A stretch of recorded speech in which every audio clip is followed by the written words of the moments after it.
கூலி எனும் தமிழ் திரைப்படம் சமீபத்தில் வெளியாகி மிக பிரபலமாக ஓடிட்டுருக்கிற திரு சூப்பர் ஸ்டார் அவர்களின் மிரட்டலான நடிப்பில் கூலி திரைப்படம் கதாபாத்திரத்தில் இன்றைக்கு நம்ம இது மூலமாக என்ன கற்றுக்கிட்டோம் அப்படின்றத பார்க்கலாம். இந்த விமர்சனத்துக்குள்ளே போகிறதுக்கு முன்னாடி இந்த படம் மேக்கிங்கில் இருக்குது. அந்த மேக்கிங்கில் இருக்கும்போது சூப்பர் ஸ்டார் அவர்கள் இதோட டைரக்டர் லோகேஷ் கனகராஜ் கிட்ட கேட்குறாரு, ஒரு 3 மாதம் பிரேக் வேணும்னு சொல்லிட்டு.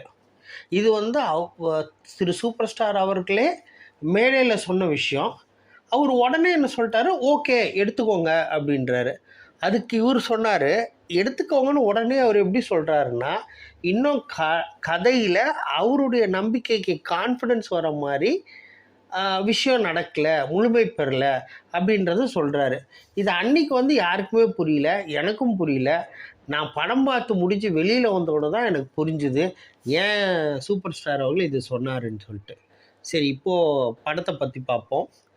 திரு ரஜினிகாந்த் அவர்கள், நாகார்ஜுனா, ஸ்ருதிஹாசன், ஷோபின் ஷாஹிர், உபேந்திரா, அமீர் கான்னு சொல்லிட்டு ஒரு மிகப்பெரிய நட்சத்திர பட்டாளமே இருக்குது. அதில் நடுவில் 2 பாட்டு வேறு இருந்தது பூஜா ஹெட்கே மூலமாக. அது எதுக்குன்னு தெரியல. ஆனால் இத்தனை பேர் வராங்க. இதில் என்ன சொல்ல வராங்க, கதையின் களம் என்ன அப்படின்னா, கூலியாக இருக்கிறாரு, அவர் யாரும் இல்லாமல் இருக்கிறாரு. அவர் ஒரு இடத்துக்கு வேலைக்கு போகிறாரு, கூலியாக போகிறாரு. ஒரு டீம் ஃபார்ம் ஆகுது.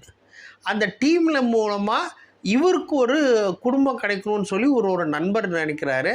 அவர் நண்பர் மூலமாக குடும்பம் வருது. இவர் ஒரு சிக்கல் ஏற்படுது. அந்த சிக்கலில் அந்த கூலிகளை பலிக்கடாவாக ஆக்கணும்னு சொல்லி முதலாளிங்க நினைக்கிறாங்க. அந்த முதலாளிங்களை எதிர்த்து போராடுறதுல ஒருத்தரை சாவடிக்கிறாரு.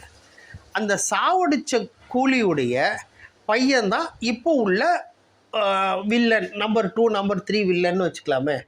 ஓகே, அந்த நம்பர் 2 வில்லனுடைய அப்பாவாக இருப்பார் இல்லையா, எப்படி இவங்க மூலமாக கனெக்ட் ஆகுது அப்படின்னா, அவங்கள சாவடிக்கிறத இந்த வில்லன் பார்த்துருக்குறாரு. ஓகே, அவர் தான் மெயின் வில்லனா? இல்லை, அவங்க டீமில் ஒரு அதை விட பெரிய வில்லன் இருக்கிறாரு. அவர் தலைமையில் தான் எல்லாம் இயங்குது. சரி, அவராச்சும் பெரிய வில்லனா? இல்லை, இந்த டோட்டல் நெட்வொர்க்கையும் டேக் ஓவர் பண்ணுறதுக்கு இன்னொரு உச்சபட்ச வில்லன் இருக்கிறாரு. அவர் யார் அப்படின்னா, திரு அமீர் கான் அவர்கள் லாஸ்ட்டில் ஹெலிகாப்டரில் இறங்குறாரு. சரி, இவ்வளோ படைபலத்தோடு ஒரு 4 லாரி ஆளுங்க இருக்கிறாங்க, கன்னும் துப்பாக்கியும் வச்சுருக்கிறாங்க, எல்லோரும் சேர்ந்து மிரட்டுறாங்க. இவர் எதுக்கு இவ்வளோ பிரம்மாண்டமாக வந்தார் அப்படின்னா, திரு சூப்பர் ஸ்டார் கிட்ட ரஜினிகாந்த் கிட்ட இருந்தும் பக்கத்தில் இருந்த உபேந்திரா கிட்ட இருந்தும் பீடி வாங்கி குடிக்கிறதுக்காக அந்த ஹெலிகாப்டரில் பிரம்மாண்டமாக வந்தார். சரி, என்ன பண்ணார் அப்படின்னா, இவரை பார்த்த உடனே அண்ணான்னு சொல்லி பிரமிக்கிறாரு. அவர் அமீர் கான் இருக்கும்போதே அவங்க அப்பாவை போய் மிரட்டுறோன்னா அவங்க அப்பா பயந்துக்கிட்டு என்ன பண்ணுறாரு, பையனை மரியாதையாக நடந்துக்கோன்னு சொல்கிறாரு. இதோட படம் முடியுது.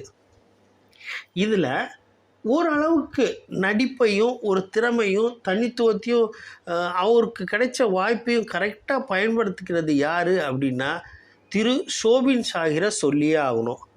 திரு ஷோபின் ஷாஹிர் யார் அப்படின்றதுக்கு பல பேருக்கு தெரியாது, பல பேருக்கு தெரியறதுக்கு வாய்ப்பு கம்மி. திரு ஷோபின் ஷாஹிர் மலையாள முன்னணி நடி. இவர் பல படங்களில் இவருடைய திறமையும் தனித்துவத்தையும் வெளிப்படுத்தியிருக்கிறாரு. இவருடைய தோற்றத்தை பார்த்து நம்ம குறைச்சி எடை போட முடியாது. அந்த தோட்டத்திலேருந்து வெளிப்படுற திறமையை கண்டு வியந்தே போனேன் நான். இன்னும் குறிப்பாக சொல்லணுன்னா, மஞ்சுமல் பாய்ஸில் ஒருத்தர் வருவார். அவரை நீங்கள் கனெக்ட் பண்ணிங்கன்னா கரெக்டாக இவரை பிடிச்சிடலாம். அந்த அளவுக்கு பிரமாதமாக இவர் ஒரு அப்பாவியான மூஞ்சி, அதை ஒரு போலீஸ்காரராக கொண்டு அந்த போலீஸ்காரரை வில்லனாக கொண்டு அவருக்கு இணையான ஒரு பொண்ணை நடிக்க வச்சு பிரமாதப்படுத்தியிருக்கிறாங்க. அந்த ஒரு கதாபாத்திரத்தில் ஒரு மாதிரி ஒரு மேக்கப் வந்துடுச்சு. ஃபுல்லாக அந்த ஃபுல் லைன்லேயும் ஃபுல் ஃபிலிம்லேயும் ட்ராவல் பண்ணுறாரு. அவர் பிரமாதப்படுத்தியிருந்தார். மற்றபடி இவ்வளோ பெரிய படம், இவ்வளோ பெரிய பட்ஜெட், இவ்வளோ பெரிய நட்சத்திரங்களில் 2025 இந்த படம் பார்க்குறது எனக்கே ரொம்ப ஆச்சரியமாக இருந்தது. நம்ம 2025 தான் இருக்கிறோமா, இல்லை 1960 70 கீழ் போயிட்டோமோன்னு எனக்கே தெரியல. இந்த விமர்சனம் காணொளி உங்களுக்கு பிடிச்சிருக்கும் நான் நம்புகிறேன். பிடிச்சிருந்துன்னா சொந்தம் மற்றும் நட்பு வட்டங்களுக்கு பகிருங்க. நம்ம சேனலை சப்ஸ்கிரைப் பண்ண சொல்லி வலியுறுத்துங்க. சேர்ந்து வளருவோம், உயருவோம். நன்றி, வணக்கம்.